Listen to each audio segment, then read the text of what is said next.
Tonight is the first debate between the incumbent president, Joe Biden, representing our constitutional republic, and Donald Trump, representing... Now, I'll have my final thoughts on the debate in a later video.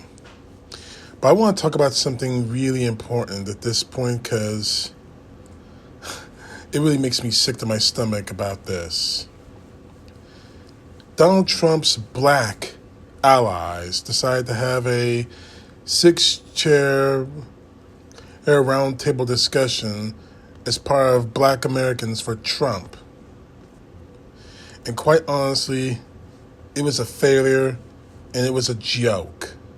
It featured supposed Blacks for Trump, led by Byron Donalds, Florida representative and one of the leading people to become Donald Trump's vice presidential candidate, and Ben Carson, the former Secretary of Housing and Urban Development under the Trump regime, and Wesley Hunt, representative of the state of Texas. Now, when you look at this, I watched the video of it and it made me sick to my stomach. It looks like nobody actually wants to be there. And the worst part is the people operating the cameras all happen to be white. Let's take the racial element of this whole meeting out for a second. Are you people kidding me? Are you seriously going to try, this is the best you can do, to try to court the black vote?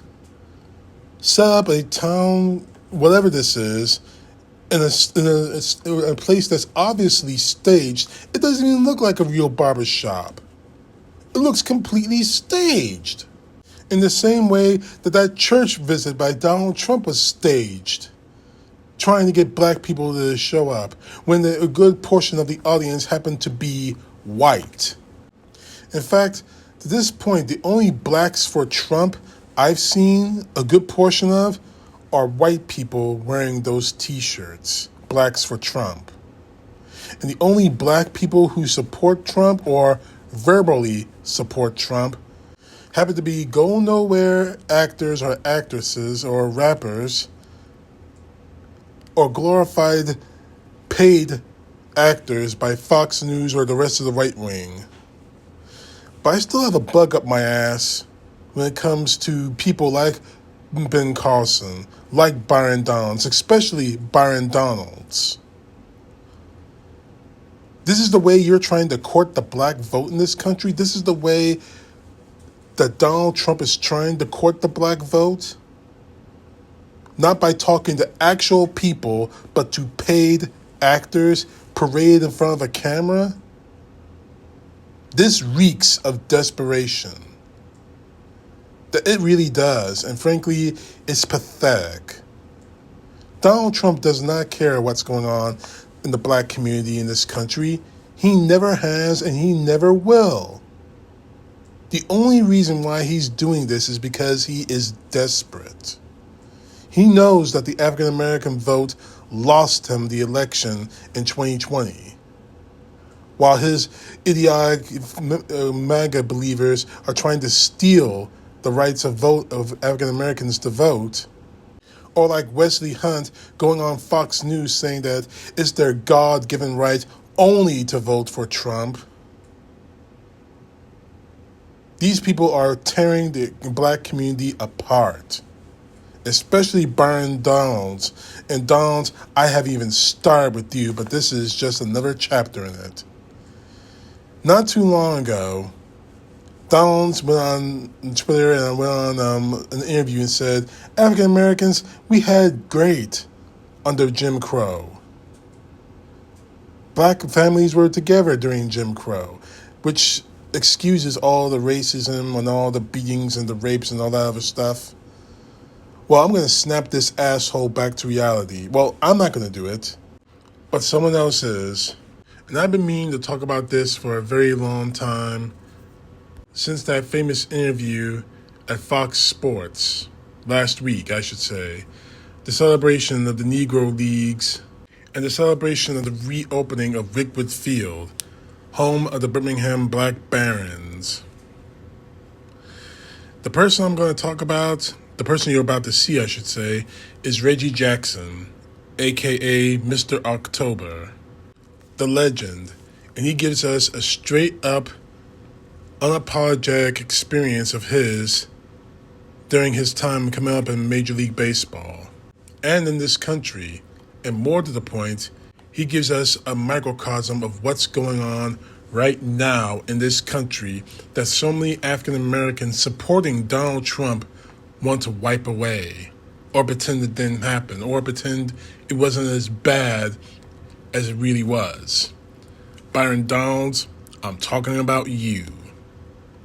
Take a listen. And though it is censored, you can pretty much guess what Reggie Jackson says.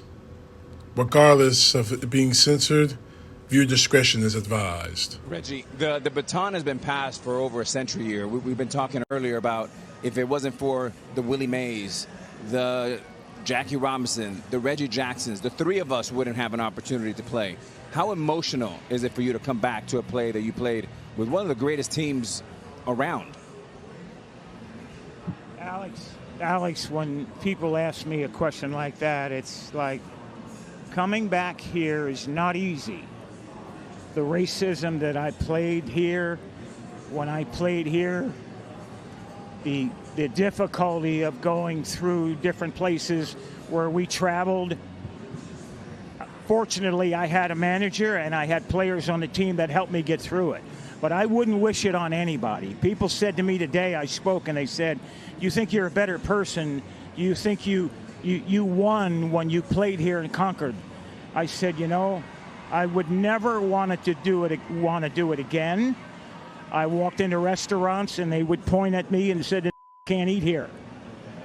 I would go to a hotel and they say, then can't stay here. We went to Charlie Finley's country club for a welcome home dinner and they pointed me out with the N-word. He can't come in here. Finley marched the whole team out. Finally, they let me in there. He said, we're going to go to the diner and eat hamburgers. We'll go where we're wanted. Fortunately, I had a manager, Johnny McNamara, that if I couldn't eat in the place, nobody would eat. We'd get food to travel. If I couldn't stay in a hotel, they'd drive to the next hotel and find a place where I could stay. Had it not been for Raleigh Fingers, Johnny McNamara, Dave Duncan, Joe and Sharon Rudy, I slept on their couch 3-4 nights a week for about a month and a half. Finally, they were threatened that they would burn our apartment complex down unless I got out. I wouldn't wish it on anyone. The year I came here, Bull Connor was the sheriff the year before. And they took minor league baseball out of here because in 1963, the Klan murdered 4 black girls, children, in 11, 12, 14 years old at a church here and never got indicted. They were from the Klan. Life magazine did a story on them like they were being honored. I wouldn't wish it on anyone. At the same time, had it not been for my white friends, had it not been for a white manager, and Rudy, Fingers, and Duncan, and Lee Myers, I would have never made it. I was too physically violent. I was ready to physically fight I'd have got killed here because I'd have beat someone's ass, and you'd have saw me in an oak tree somewhere. Reggie, Wow. I can't even imagine. It's awful you had to go through that, but appreciate you sharing the rawness and the honesty of it with our audience. I mean, really, We love you, Reg. yeah. Thank you. Quick history lesson right there. That's a great history lesson. you. Reggie Jackson telling us all about it, preaching. Wow, that's unbelievable. The great Reggie Jackson, the Hall of Famer, joining. I hope everyone paid very close attention to what Reggie Jackson had to say. I hope everyone of all races in this country listened very closely as to what Reggie Jackson said. I hope the black men in that, I hope the black men in that barbershop in this little pansy little meeting of theirs for Donald Trump, blacks for Donald Trump, listen closely to what he said, but I don't think they're going to be able to listen. These people have made excuse after excuse after excuse for Donald Trump and his racism, for Donald Trump's followers and their racism. I just did a video about a psychopathic racist bitch in Missouri trying to get political office. So this isn't something that just disappeared after Jim Crow was abolished and then disappeared after the Civil Rights and Voting Rights Acts were signed. This is happening right now. And the people in that barbershop, if you want to call it that, because I still have my doubts, the people in there are trying to give excuses for it, especially people like Byron Donalds. It's got to stop. We see what we're facing in this country right now in this next election. The reality, the life that Reggie Jackson lived is exactly what could happen again if Donald Trump wins another election. And people like Byron Donalds will be all too happy to see happen. CTP, know the truth. God bless. Peace to the left, justice to the right.